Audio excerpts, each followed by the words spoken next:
Muy buenas tardes para todos. Asistimos al lanzamiento del primer libro que hace la Academia Colombiana de Ciencias Económicas en este año. Y las circunstancias son excepcionales. Circunstancias excepcionales porque es un trabajo conjunto, un esfuerzo común entre la academia y la Universidad Católica en Cali. Digo que es un momento excepcional porque, porque el libro se titula Crecimiento económico sostenible, el reto del siglo XXI.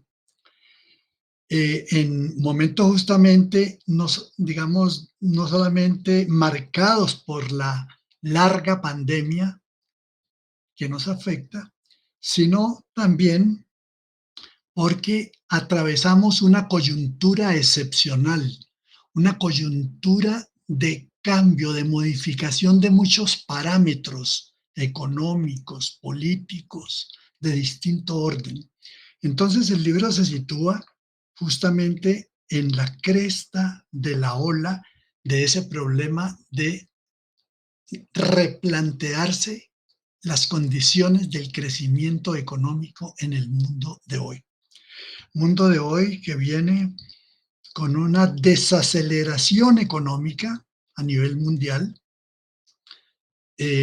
con una aceleración del proceso de digitalización empujado por la cuarta revolución industrial y justamente con la pandemia un proceso de cambio hacia la digitalización cuando las sociedades no estaban preparadas para ello.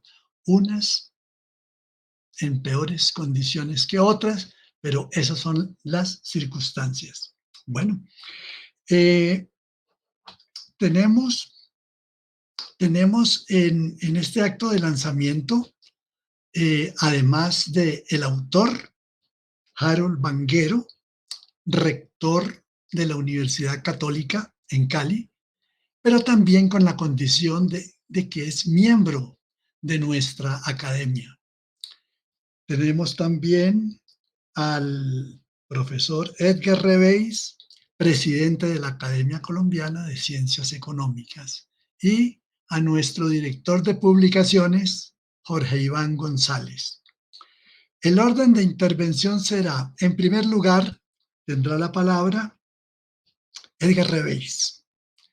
En segundo lugar, Jorge Iván González, como jefe de publicaciones. Y en tercer lugar, ni más ni menos que el autor de la obra, Harold Vanguero. Entonces, Edgar Reveis, nuestro presidente, tiene la palabra.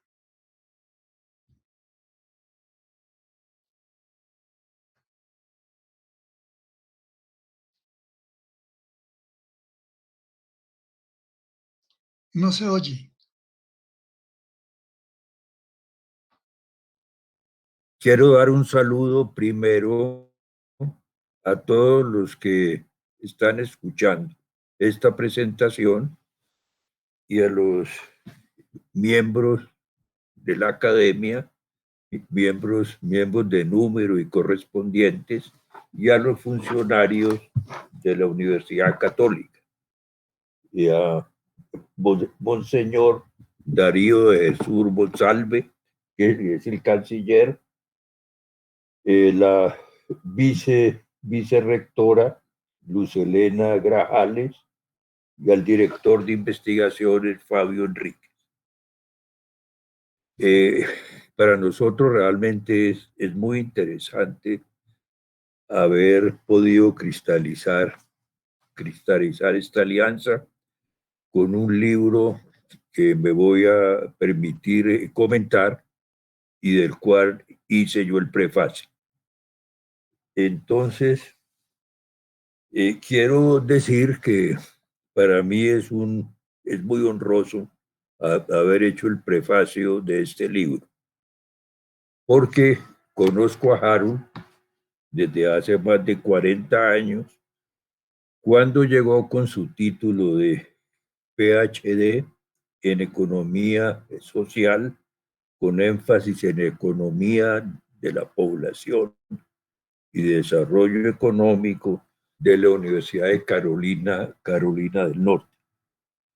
Yo era en ese entonces director del sede de la Facultad de Economía de los Andes.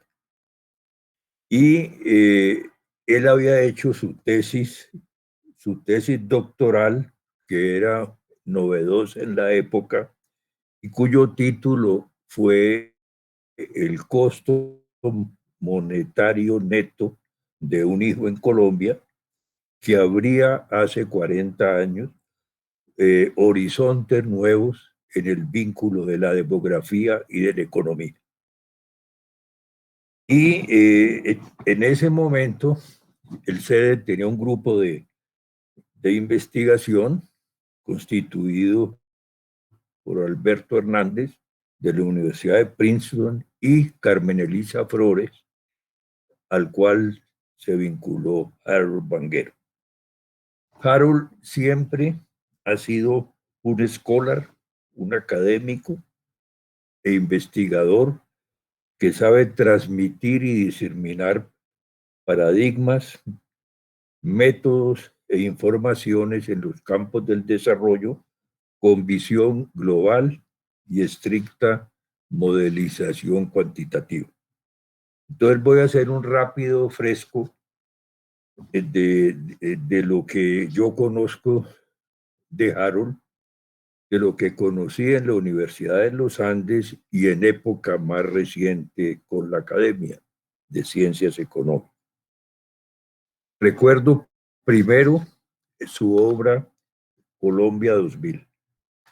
Colombia 2000 fue publicado en 1981, cuando yo ya era decano de la facultad, y José Antonio Campo, director del sede, y Harold, con el apoyo de Michael Hopkins, de la OIT,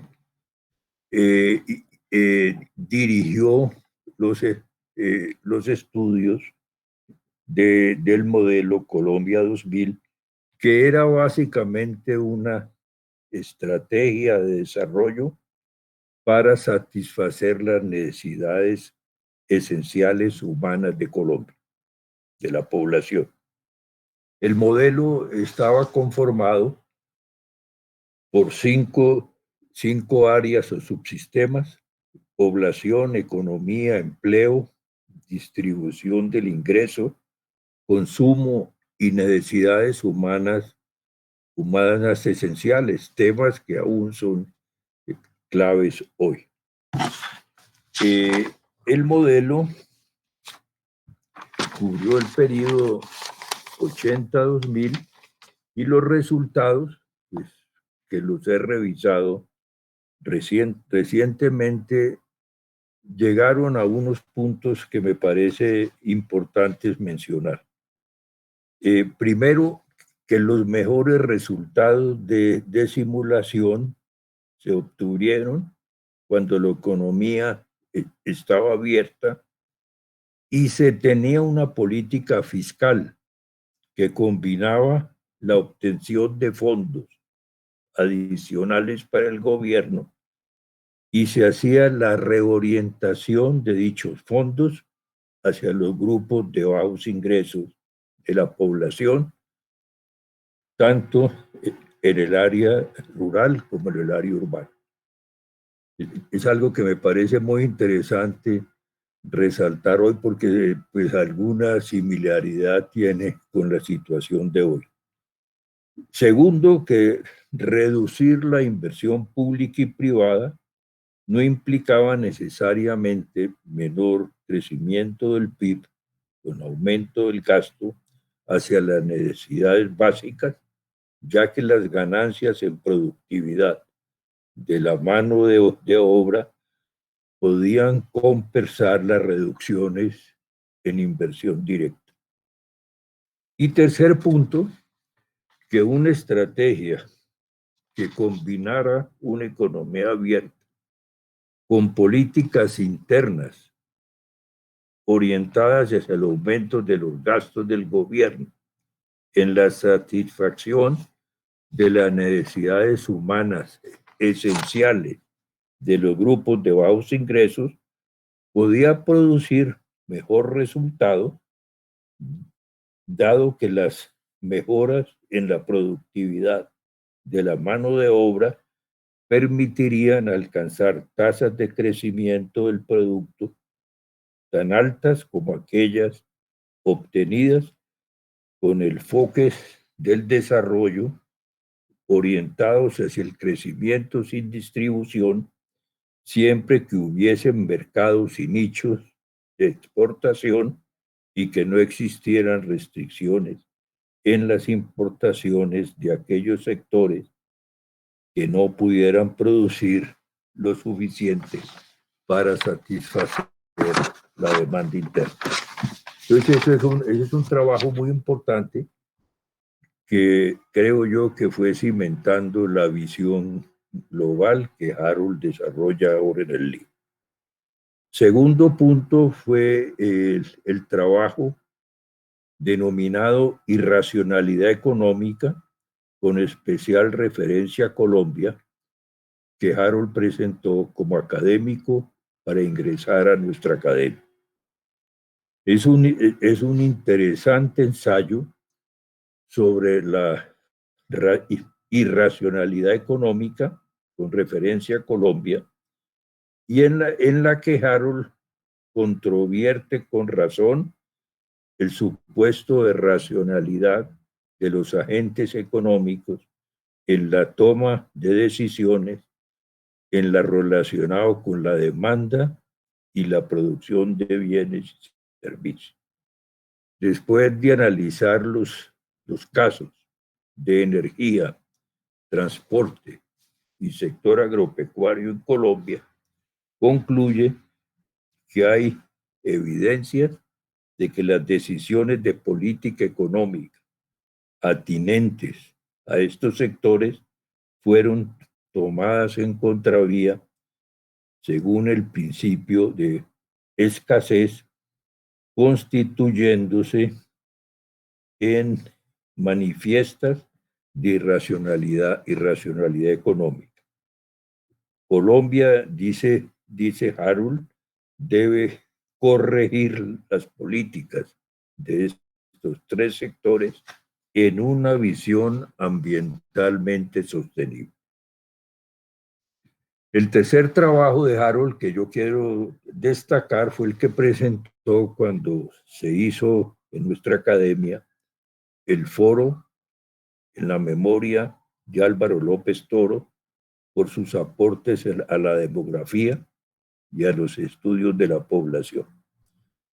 Este foro fue realizado en el año 2017 para, como lo dije, homenajear a Álvaro López Toro, uno de los científicos más reconocidos internacionalmente por su contribución al desarrollo de la demografía matemática, los estudios sobre la estructura dinámica de las poblaciones y el análisis de las interrelaciones entre el cambio demográfico y el desarrollo económico y social. Harold proponía en este foro algo que yo creo que está vigente: la presentación al Congreso de la República de la ley del censo, tantas veces fracasado, en la cual se definan los principios y guías para la realización del censo de población, de vivienda, de población y de vivienda cada 10 años en una fecha determinada, y entonces él plantea dentro de qué condiciones.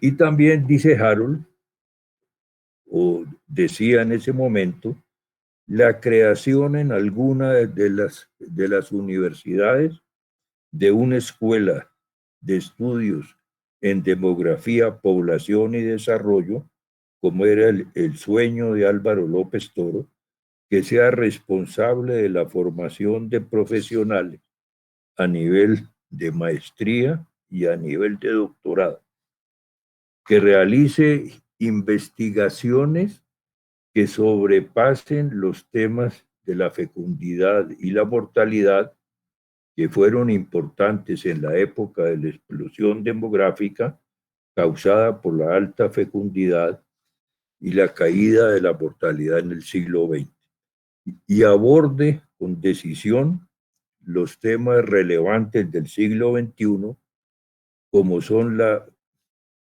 migración, el envejecimiento de la población, el desplazamiento forzado, la atención en salud, como se ha hecho evidente con la crisis del coronavirus, y el financiamiento pensional.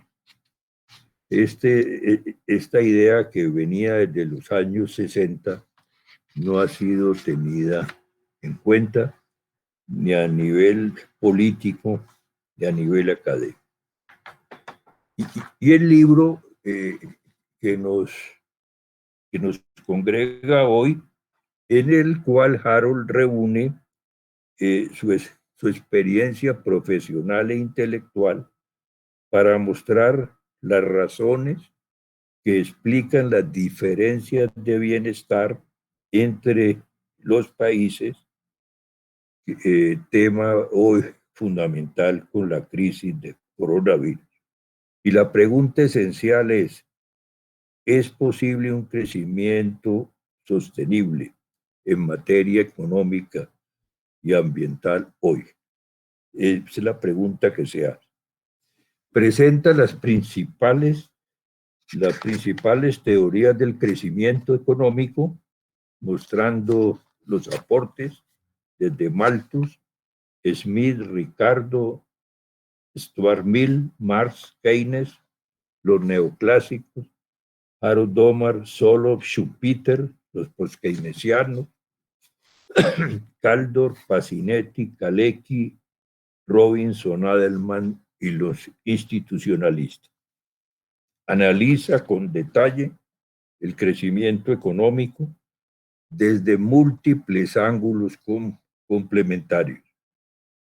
Quiero resaltar que este es un buen aporte, principalmente la sostenibilidad de la demanda, la sostenibilidad ambiental de la producción, la sostenibilidad institucional en la producción, la sostenibilidad de la infraestructura productiva, la sostenibilidad tecnológica. Finalmente, construye Harold en el libro un índice de sostenibilidad del crecimiento y realiza un ensayo de validación respecto al logro del desarrollo sostenible. Llega a conclusiones muy interesantes.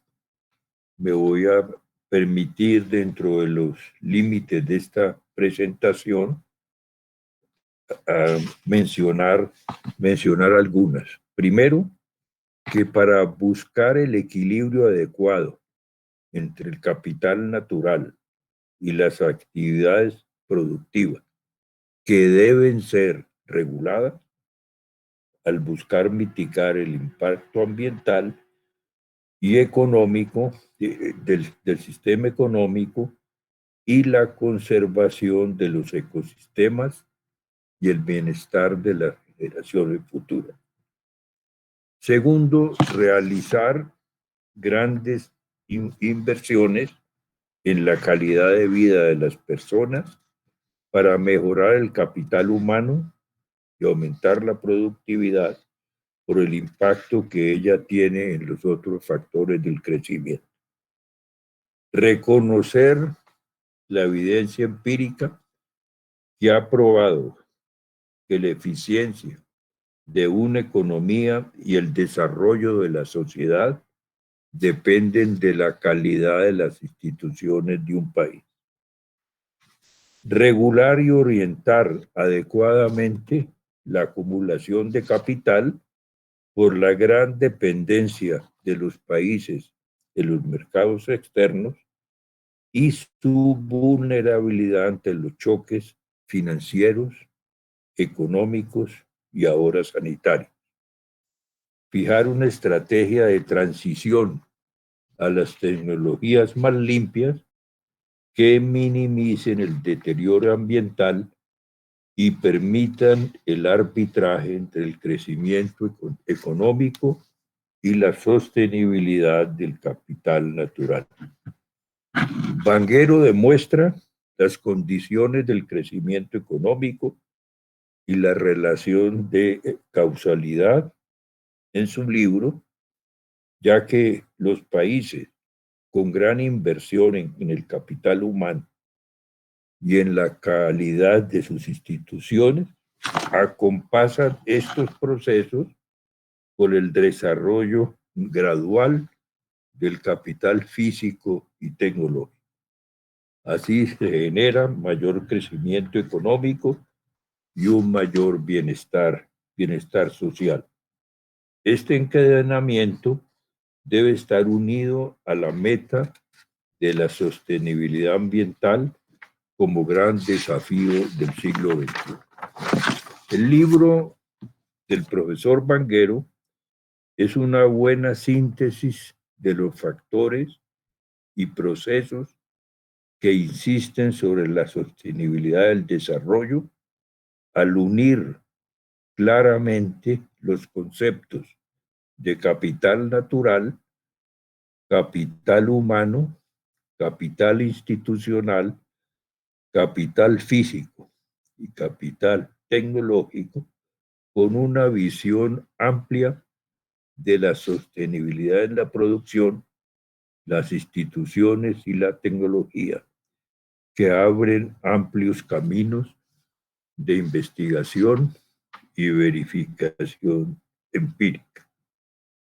Su propuesta de construir un índice de sostenibilidad del crecimiento que complemente otros índices de medición del desarrollo, entre ellos el IDH, es un resultado muy interesante.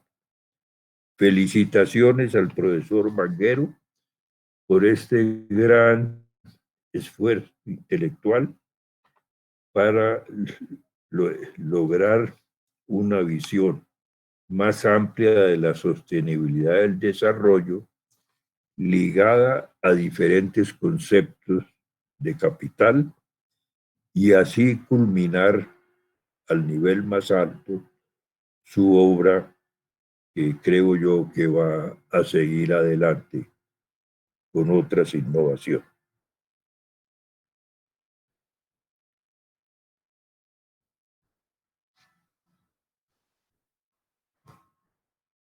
Alcides.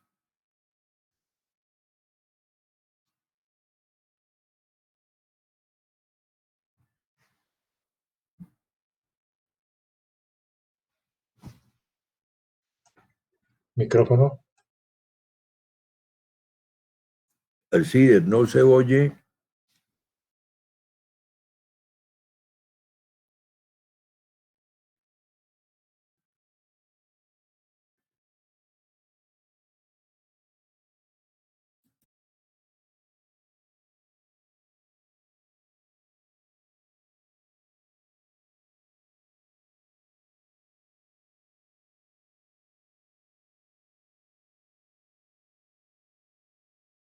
Primero a Jorge Iván.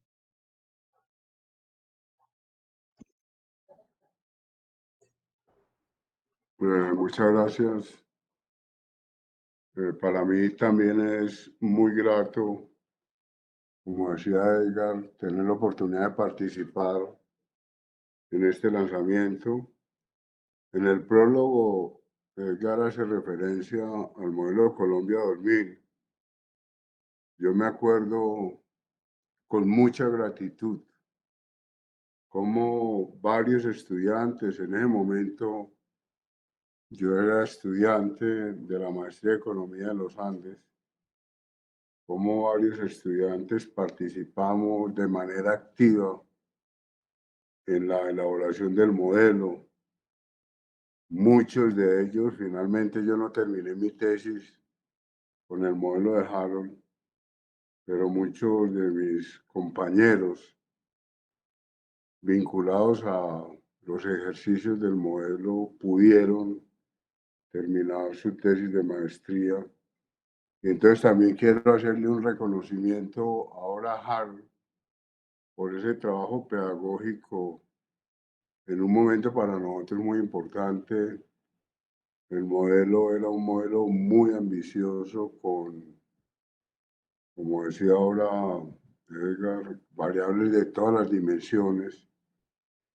Y creo que fue la oportunidad para muchos de nosotros de empezar a tratar de entender esas relaciones estructurales de la economía colombiana y de los distintos determinantes de las condiciones de vida y de las características de lo que podría ser una sociedad mejor, que también se refleja en este libro. Entonces yo quiero comenzar dándole gracias a Harold y recordando mucho esos momentos en la Universidad de los Andes, porque realmente el modelo de Harold era el modelo y ahí nos vinculamos varios estudiantes para trabajar con él. Él me ha pedido, así es, que haga algunos comentarios desde la óptica que tenemos en la academia para las publicaciones. Lo primero que yo diría es, gracias a la academia y gracias a las universidades, es posible recuperar esa idea de Kahneman. Las sociedades necesitan espacios para pensar despacio. Y yo creo que la academia es un punto de encuentro de personas que queremos pensar despacio. Cuando uno mira el libro de Harold, que es lo que puede pasar al final de este siglo, cómo logramos una economía más sostenible, una economía que sea mucho más amable desde la perspectiva de calidad de vida, pues estamos pensando despacio. Entonces yo creo que ese es un primer elemento muy importante, rescatar en medio de las angustias cotidianas y de las urgencias de todos los días esta posibilidad de pensar despacio. Segundo, me parece que es clave en las publicaciones de la academia el poder contextualizar. Las afirmaciones no se hacen de una manera rápida, sino que se contextualizan. Ya lo decía Edgar, el libro de Harold hace unas reflexiones que tienen incluida gran parte de la literatura económica, gran parte de las grandes tendencias que ha tenido el pensamiento económico, como dice Harold, desde los clásicos, neoclásicos, todas las teorías de crecimiento, cómo se han mirado desde distintos ángulos hasta llegar a la propuesta contemporánea. Entonces es una posibilidad de contextualización. Tercero, pluralidad. Una de las cosas más interesantes de la academia es la diversidad de opiniones. En la academia lo que hemos hecho a través de las publicaciones es permitir que distintas miradas puedan estar allí y que distintas concepciones de la sociedad, de la economía puedan participar. El cuarto elemento que me parece muy interesante es la libertad de los parámetros formales. A mí me impresiona mucho cómo los jóvenes economistas están atados a una serie de criterios formales, la necesidad de publicar en determinadas revistas, la necesidad de publicar de determinada manera. Yo creo que en la medida en que en la academia mantengamos la libertad de que se publica como el autor quiere, con la metodología que el autor quiere, yo creo que eso es una ventaja absoluta y que nos permite gran libertad. Estos días, a propósito de la revista de Economía Institucional del Externado, decíamos, Conciencia nos está amarrando demasiado, está poniendo condiciones exageradas que no permiten tener mucha mayor libertad de pensamiento. El otro elemento, experiencia y madurez, como decía Edgar, el libro de Harold, muchos de los libros que ha publicado Edgar, los libros de Alcides, de Julio Silva, pues son libros de cierta forma de madurez. Son libros en donde ya se plantea una obra con mucha experiencia, con mucho conocimiento. Entonces yo destacaría que la academia es un espacio para una reflexión de madurez, una reflexión de conjunto de los distintos autores. El tema interinstitucional, que en el caso de la Universidad Católica pues es evidente en este momento, pero también con otras universidades, la academia ha tenido unos vínculos y unas relaciones que son muy importantes. Y lo último, yo creo que nos falta en la academia más divulgación, hacer conocer mucho más los trabajos. Creo que en eso hemos ido avanzando, pero me parece que la riqueza de lo que se está publicando en la academia no tiene suficiente divulgación y deberíamos hacer un esfuerzo entre todos mucho mayor para que sobre todo los jóvenes conozcan los trabajos que están haciendo. Estos son algunos de los puntos que quería mencionar a propósito de la obra de Harold y decirle a Harold de nuevo mil gracias por la forma como Harold nos trató a nosotros como estudiantes en aquel momento. Y mil gracias, Harold, por este trabajo. Gracias, Alcides. No sé si ya estás conectado bien. Gracias. Gracias. Sí, ya pude reconectarme de nuevo. Escuché la última parte tuya. Entonces, damos paso al autor, a Harold, para que nos hable sobre el libro. Adelante, Harold. Muchas gracias, Alcides. Bueno, muchos saludos tanto para Edgar como para Jorge Iván, mis amigos, yo diría de toda la vida, de mucha parte de mi vida.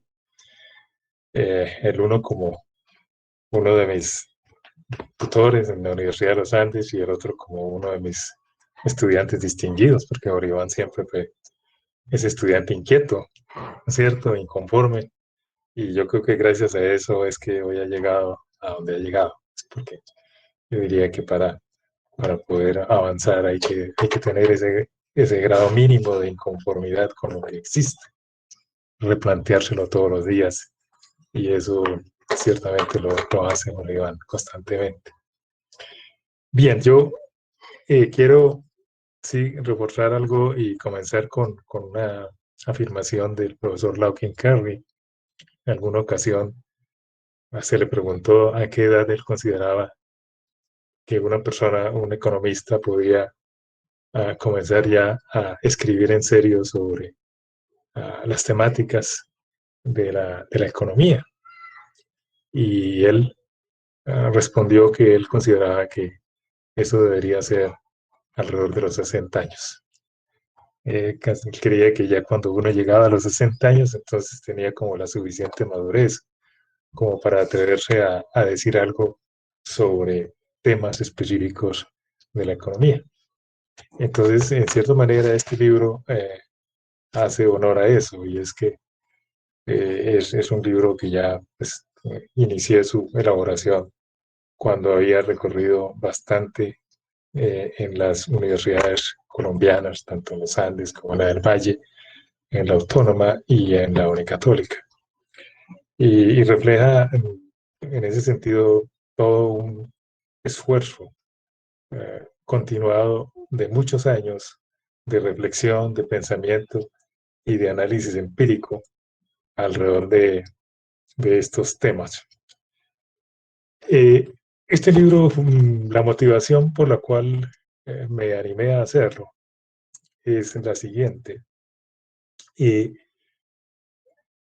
Existe o ha existido en los últimos años o décadas, yo diría que un conflicto muy grande entre los economistas y los ecologistas, en el sentido de que buena parte del del problema ambiental por el cual estamos atravesando.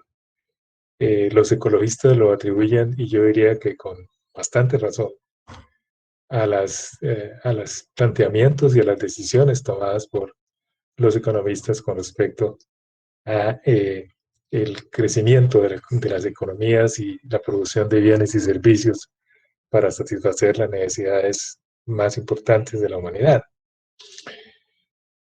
Y eso realmente ha generado una controversia en el sentido de que mm, muchos de los autores ecologistas han defendido a capa y espada el crecimiento cero como forma o única forma de resolver el problema ambiental. Y, y uno estaría o estaría tentado a aceptar ese planteamiento si no existiera, por otro lado, un problema también de marca mayor. Y es que todavía, a pesar de todo el crecimiento económico y toda la expansión económica que se dio en el mundo, yo diría, desde el finales del siglo XVII, eh, la revolución industrial y después la revolución agrícola que generó todo este movimiento de crecimientos muy acelerados de la producción de bienes y servicios. Todavía, a pesar de todo ese esfuerzo y por razones de varias índoles, hay grandes grupos de la población en el mundo que viven en condiciones de pobreza y de pobreza extrema. Y aunque uno podría pensar que ese problema se resuelve por la vía de la redistribución, aún suponiendo que se hiciera ese ejercicio de tomar todo el producto mundial y redistribuirlo, tendríamos un problema de insuficiencia. En otras palabras, no sería suficiente el producto mundial actual para decir que le damos a todos los habitantes de la Tierra una porción importante de esos bienes, alimento, ropa, etc. En conclusión, no podemos todavía detener el crecimiento. Lo que tenemos que hacer, indudablemente, es redefinir el modelo para limpiarlo, por decirlo así, de los errores que se cometieron precisamente en el pasado, en los 2 últimos siglos. Ese afán, digamos, desaforado por generar más y más y más producción sin tener en cuenta los costos que eso significaba para la naturaleza.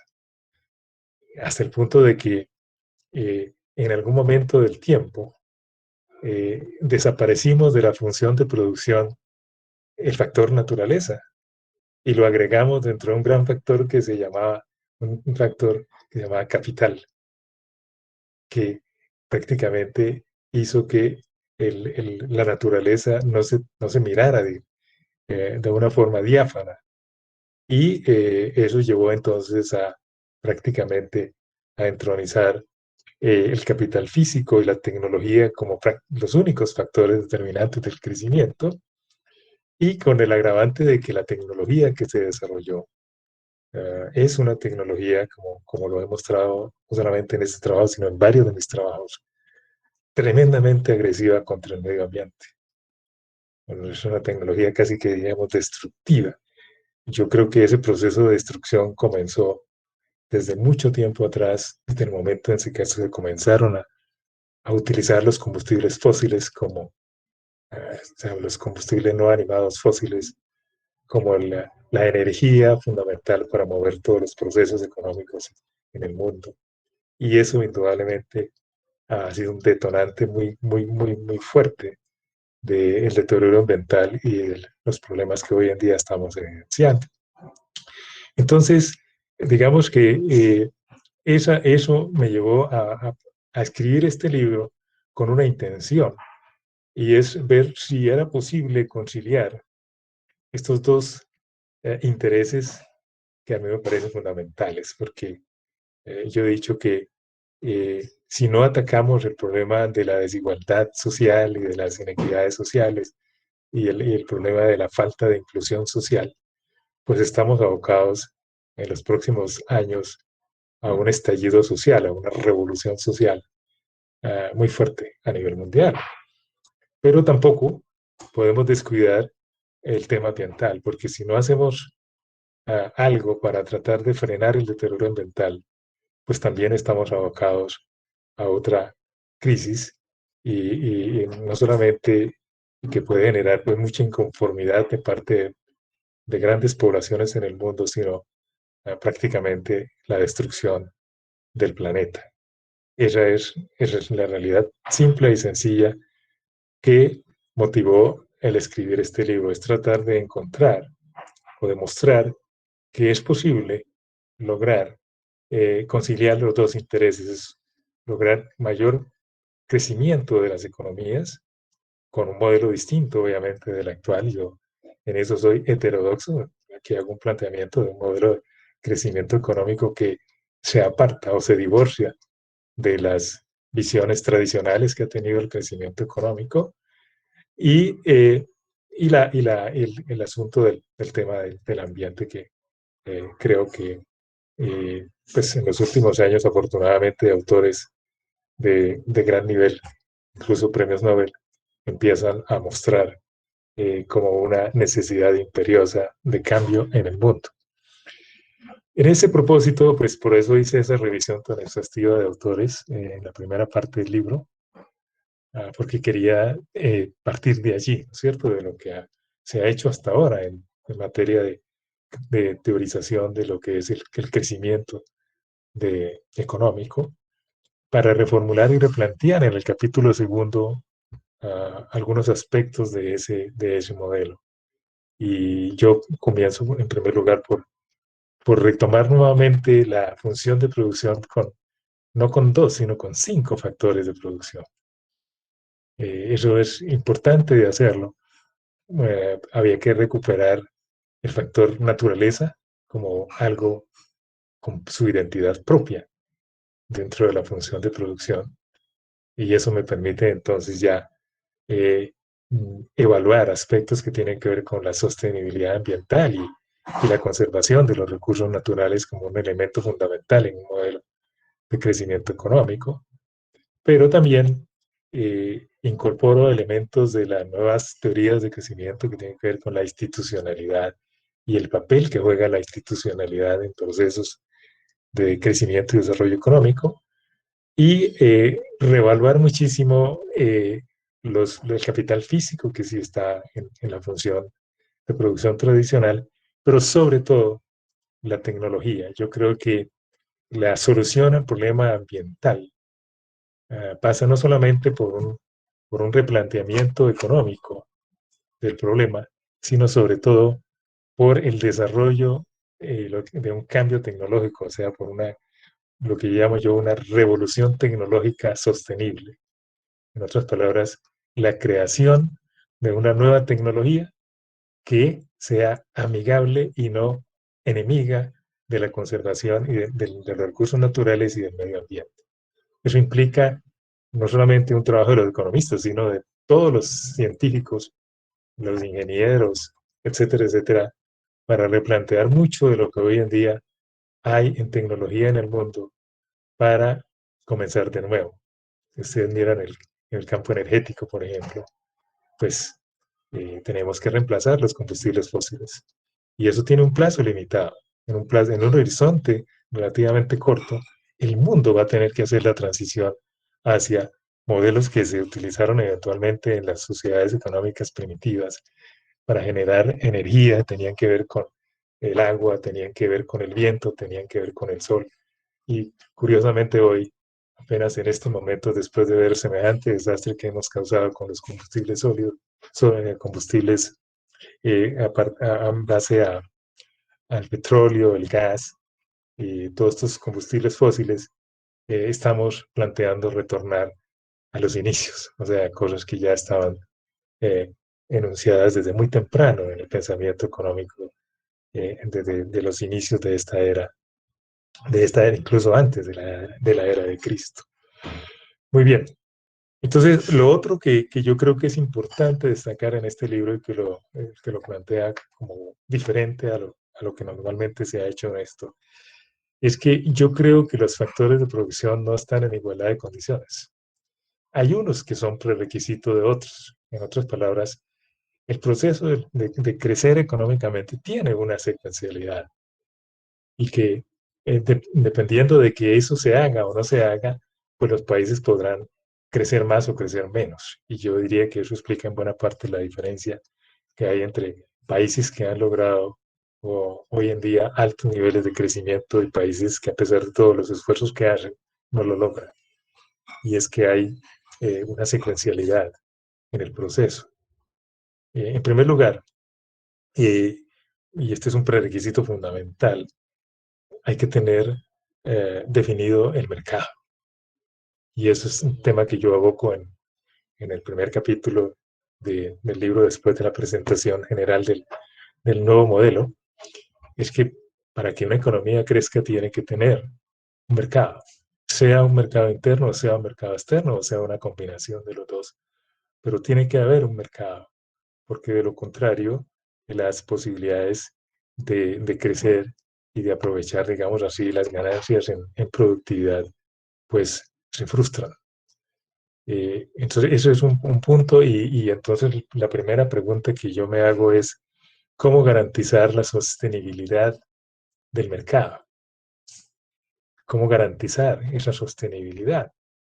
Y, y entonces yo hago ahí toda una serie de planteamientos para lograr que las economías puedan contar con ese mercado, sobre todo las economías pequeñas, en donde pues, el tamaño de la población no da para grandes consumos. ¿Cómo garantizar eventualmente esa sostenibilidad en el mercado de tal manera que pueda crecer en el tiempo sin tener estos momentos de gran expansión y momentos de depresión que se pueden presentar simplemente por problemas de insuficiencia de mercado? Luego, entonces hago el planteamiento del el factor recursos naturales y factor medio ambiente en el proceso del crecimiento de la economía. Como les digo, recupero buena parte de lo que se perdió con la famosa función de producción de Cobb-Douglas y posteriormente retomada por Solow, en el sentido de que hay necesidad de incorporar en la función de producción el recurso naturaleza, porque precisamente constituye una restricción importante en el proceso de crecimiento y eventualmente lo acota. Y es que no es un crecimiento a ultranza, es un crecimiento hasta donde la sostenibilidad ambiental lo permite. Más, es un crecimiento en donde no se trata de no utilizar los recursos naturales, sino de precisamente utilizar los recursos naturales de una manera racional, de tal manera que esa utilización nos permita lograr tasas de crecimiento en un contexto en donde no hay deterioro del recurso en sí. Y en ese sentido hay que replantear, por ejemplo, los energéticos utilizados en el proceso de producción, replantear los insumos y las fertilizantes, etcétera, utilizados en procesos de producción agrícola. Hay que replantear todo el esquema de reutilización de muchos de los residuos que se generan en los procesos de producción para evitar tener que volver nuevamente a la naturaleza para obtener materias primas. Eso implica un replanteamiento muy grande de todos los procesos de producción y por eso hay que nuevamente incorporar a la función de producción el factor ambiente y naturaleza. Lo otro es el tema, el capítulo siguiente ya aboca el tema de el factor humano en los procesos de producción. Y realmente aquí se hace un trabajo muy riguroso para mostrar cómo la capacidad humana es determinante de todo lo que sucede con los demás factores de producción.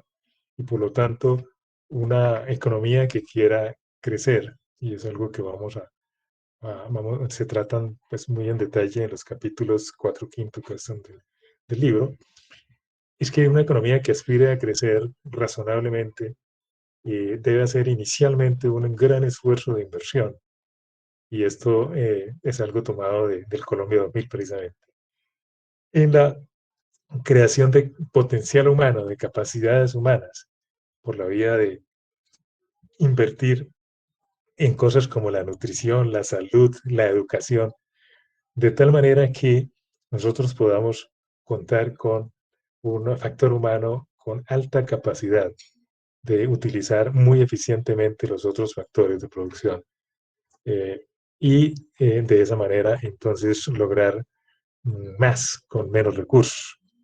Y el elemento humano es clave en ese proceso y eso implica indudablemente un esfuerzo muy grande de inversión social en las etapas iniciales de los procesos de crecimiento y desarrollo.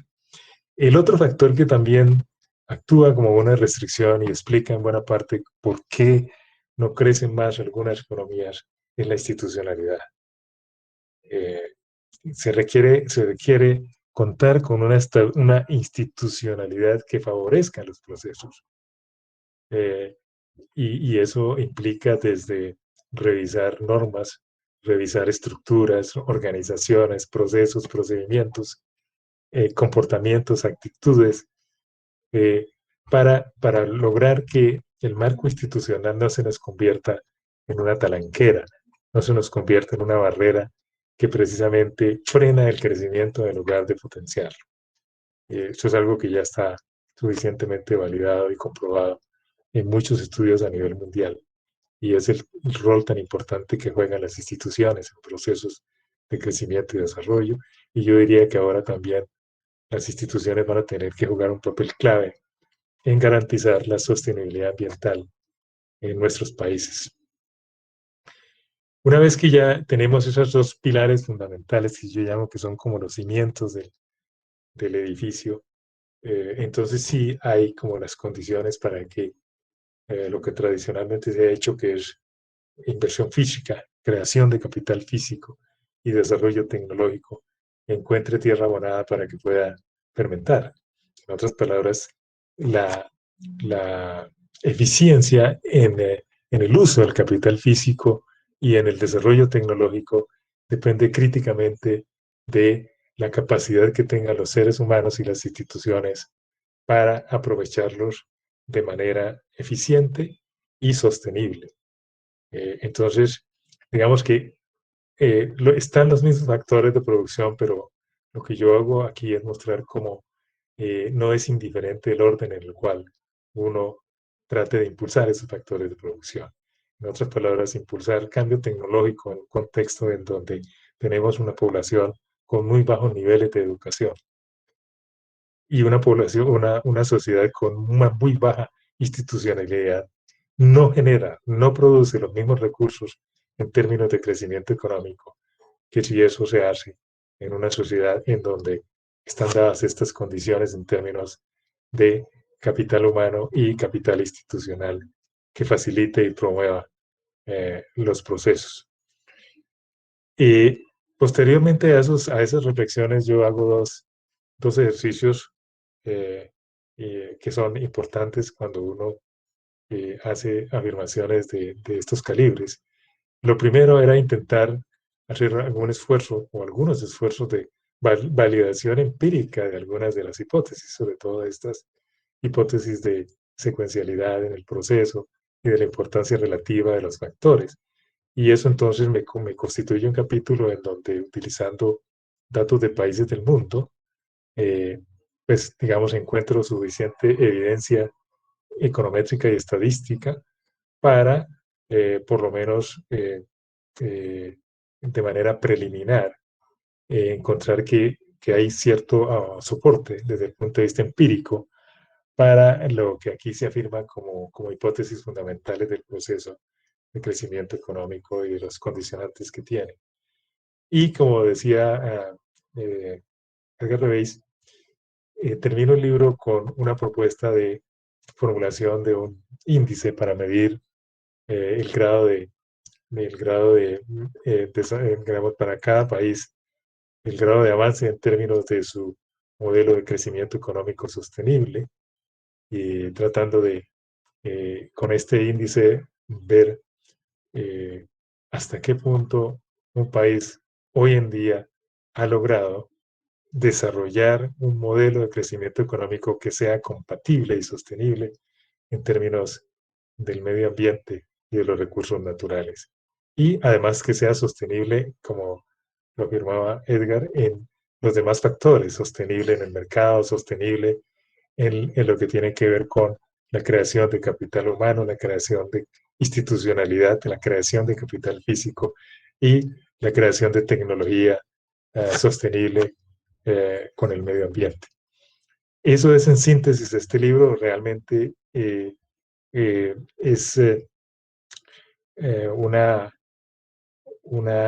síntesis apretada de muchos años, no solo de reflexión teórica, sino de investigación empírica. Este libro prácticamente incorpora todo lo que ha sido mi tarea investigativa de largos años en varias universidades, en varios contextos, tanto nacional como regional e internacional. Y creo que plantea un nuevo paradigma en estas materias. Abre la puerta para que podamos visualizar a futuro un nuevo modelo de crecimiento económico que nos garantice, en primer lugar, la reducción significativa de las desigualdades y de las desigualdades sociales y de las desigualdades económicas que hoy en día persisten en el mundo, pero en armonía y sin afectar de manera grave el medio ambiente y los recursos naturales. Yo diría que es un modelo en donde eventualmente, si se aplican algunas de las políticas sugeridas en algunos de los capítulos, no solamente se puede aspirar a lograr crecimiento económico sin afectación ambiental, sino también lograr que ese crecimiento nos permita no solamente conservar los recursos naturales, sino aumentarlos, aumentarlos en el tiempo, o sea, tener una sociedad en la cual nos sentamos orgullosos de contar con un medio ambiente saludable, con un medio ambiente que propicie, y no que propicie la salud, y no que propicie la enfermedad como lo estamos viendo hoy en día. Necesitamos recuperar eso. Si queremos evitar dos grandes revoluciones en el siglo XXI, la revolución social, producto de las grandes desigualdades económicas y sociales, y la revolución ambiental, producto del enorme deterioro ambiental y el esfuerzo desesperado por salvarnos de la destrucción del planeta y de la especie de la humanidad.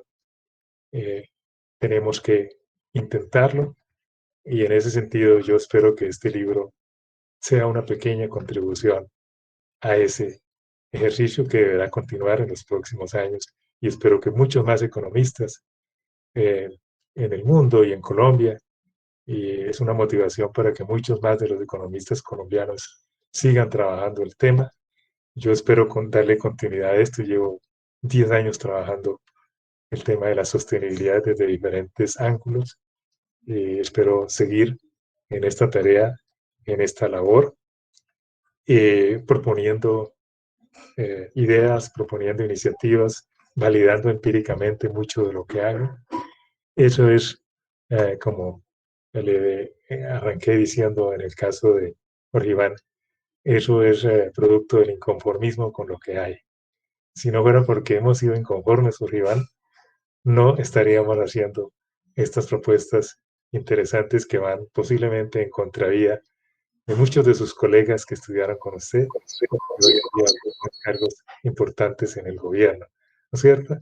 Esto va en contravía de eso, y yo espero que en algún momento logremos permear esas mentes que tienen hoy en día la responsabilidad de tomar decisiones para que podamos tener una política económica más acorde con lo que este país requiere.